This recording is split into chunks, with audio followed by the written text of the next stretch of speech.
Assalamualaikum warahmatullahi wabarakatuh. Bismillahirrahmanirrahim. Alhamdulillahirabbil alamin. Wassalatu wassalamu ala asyrafil anbiya'i wal mursalin Sayyidina Muhammadin wa ala alihi wa ashabihi wa man tabi'ahu ila yaumiddin, amma ba'du.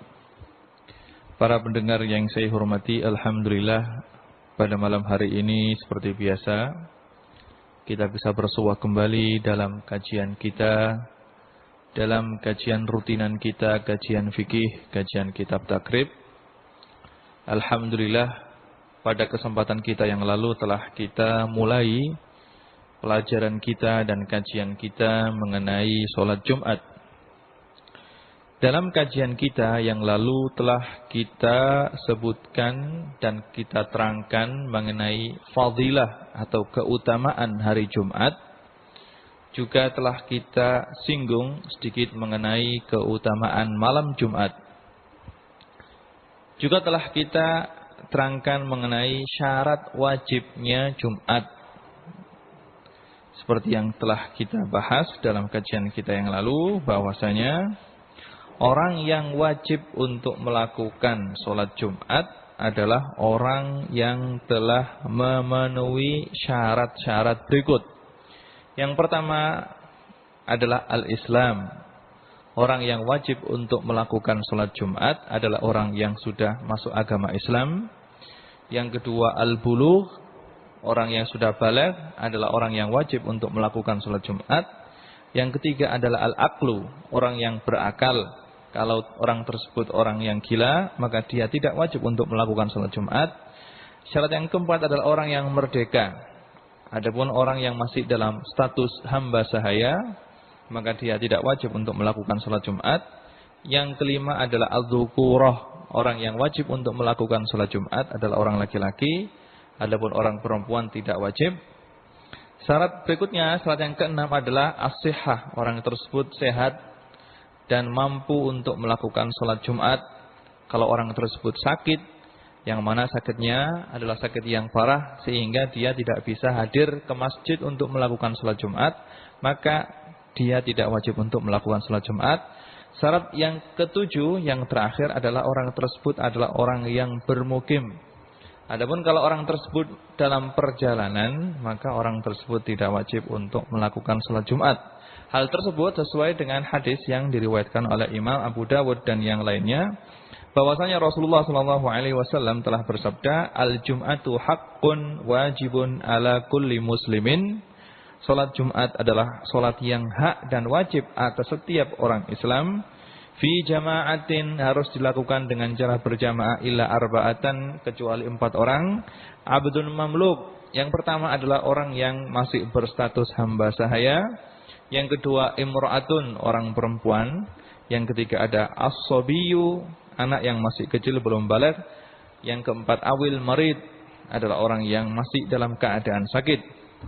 Orang-orang tersebut tidak wajib untuk melakukan sholat Jumat. Dan untuk syarat-syarat tersebut telah kita terangkan secara terperinci dalam kajian kita yang lalu.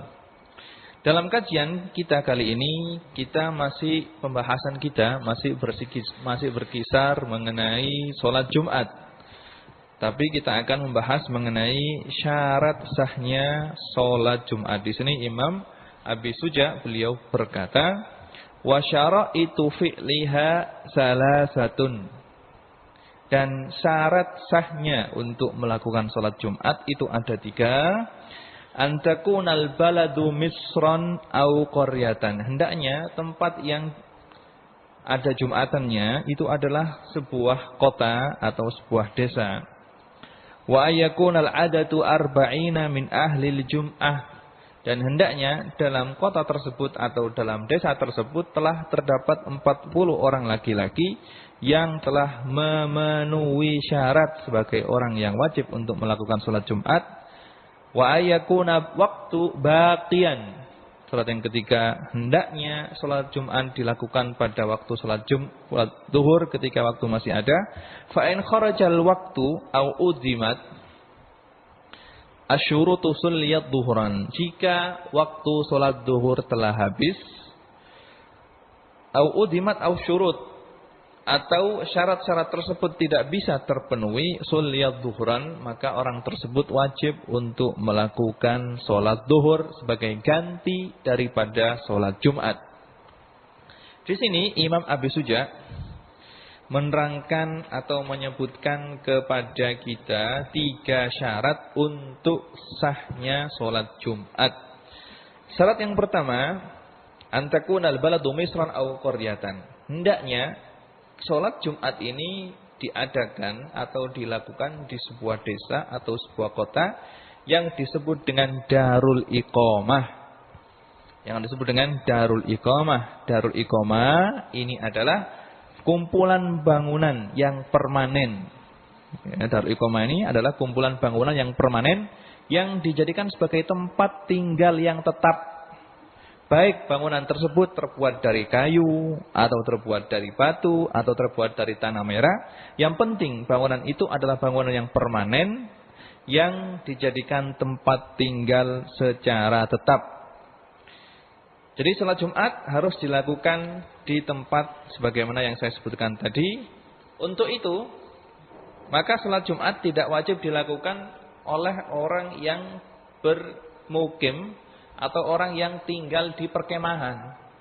Jika misalnya para pemuda mengadakan kelompok perkemahan di suatu tempat, maka mereka tidak wajib untuk melakukan sholat Jumat, karena sholat Jumat itu dilakukan di sebuah desa atau di sebuah kota, yang mana kota tersebut atau desa tersebut adalah dijadikan sebagai tempat tinggal yang tetap.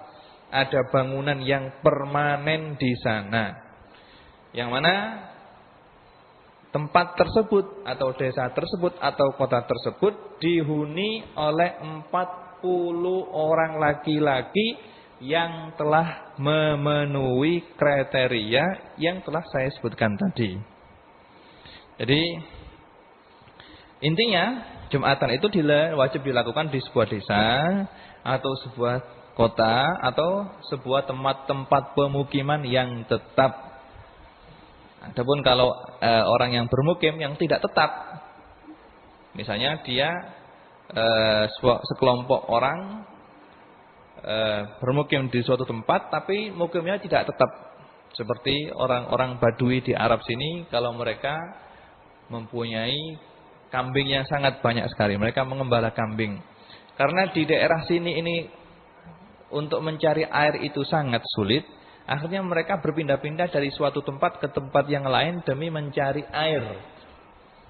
Kalau mereka mendapatkan tempat yang rumputnya banyak dan airnya banyak, maka mereka bertempat tinggal di situ. Selama rumput dan tempat atau selama rumput dan air masih ada di situ, maka mereka tidak beralih dari tempat tersebut. Tapi kalau sudah habis, maka mereka beralih ke tempat yang lain. Kalau dalam bahasa Arabnya Badui rohal, badui yang selalu berpindah-pindah tempat. Lah mereka yang seperti ini tidak wajib untuk melakukan sholat Jumat. Karena sholat Jumat syarat sahnya yang pertama adalah sholat Jumat tersebut dilakukan di sebuah tempat yang dijadikan tempat tinggal secara permanen, secara tetap, ada bangunan yang kuat yang mereka tidak pindah-pindah, baik pindah dalam waktu musim panas atau musim dingin. Ini adalah syarat yang pertama. Karena apa? Kenapa disyaratkan yang seperti ini? Karena tidak pernah dinukil dan tidak pernah diceritakan dari Rasulullah Shallallahu Alaihi Wasallam dan dari para khulafaur rasyidin bahwasanya mereka mewajibkan sholat Jumat bagi orang yang berada di perkemahan.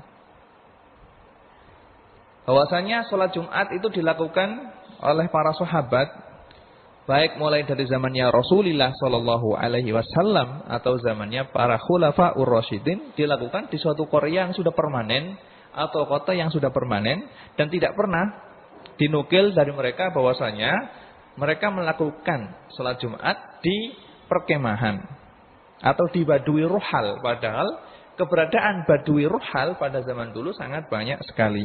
Seandainya pernah dilakukan, pasti telah dinukil atau diceritakan oleh para ulama kepada kita, tapi sampai sekarang tidak ada yang menceritakan hal tersebut. Berarti Keberadaan Jumat harus dilakukan di sebuah desa atau di sebuah kota yang telah menjadi tempat tinggal secara permanen, itu adalah suatu syarat sah. Syarat sahnya sholat Jumat. Terus disyaratkan juga bangunan yang ada itu bukanlah bangunan yang berpencar-pencar, terpencar-pencar. Jadi harus bangunan yang permanen yang mereka kumpul menjadi sebuah desa. Kalau misalnya bangunan tersebut pencar-pencar, satu di sebelah sini, terus setengah kilo lagi berada di sana, rumah yang kedua, rumah yang ketiga, satu lagi di sebelah sana, maka tidak wajib. Berarti tempat tersebut belum bisa dikatakan suatu desa atau dikatakan dalam bahasa Arab balad. Yang mana balad ini mencakup qaryah atau masra. Baik. Syarat yang ketiga, hendaknya Jumat ini dilakukan oleh laki-laki. Jadi tadi itu di tempat Jumat harus dilakukan di tempat yang setelah permanen, desa atau kota. Yang kedua, Jumat tersebut harus sah dilakukan bila dalam tempat tersebut telah ada 40 orang laki-laki yang mana mereka telah memenuhi syarat orang yang wajib melakukan sholat Jumat. Jadi mereka adalah orang laki-laki, orang yang sudah balik dan berakal, orang yang merdeka, orang yang sudah mustautin di tempat tersebut. Orang yang sudah bertempat tinggal secara tetap di tempat tersebut. Kalau 40 orang yang mempunyai sifat-sifat ini telah ada, berarti di situ telah wajib untuk diadakan Jumatan. Hal ini adalah berdasarkan hadis, ya. Berdasarkan sebuah hadis yang diriwayatkan oleh Imam Baihaqi dari sahabat Jabir bin Abdullah radhiyallahu anhu, qala madat as-sunnatu anna fi kulli arba'ina sama fawqa dzalika jum'atan.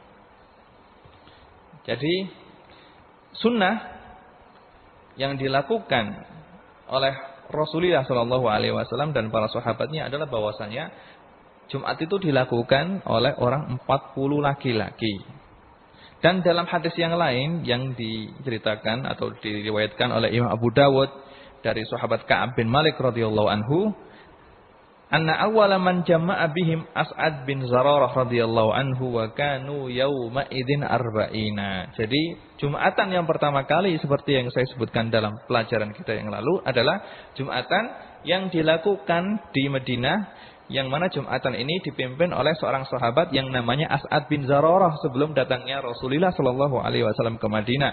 Dan pada waktu itu yang berjamaah Jumat adalah jumlahnya 40 orang dan tidak pernah dinukil dari Rasulullah sallallahu alaihi wasallam dan dari para sahabatnya bahwasanya mereka melakukan salat Jumat yang mana orang yang hadir kurang dari 40 laki-laki. Ini adalah dalilnya Imam Syafi'i yang menyatakan bahwasanya Jumatan itu harus dilakukan, wajib dilakukan dengan 40 orang laki-laki, dan ini adalah mazhabnya Imam Ahmad bin Hambal.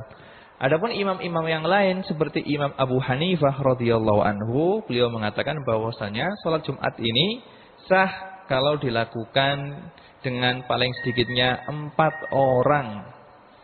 4 orang, salah satu dari mereka adalah imam. Ini adalah pendapatnya Imam Abu Hanifah. Adapun pendapat yang dinukil dari Imam Malik, di sana ada 2 pendapat. Pendapat yang pertama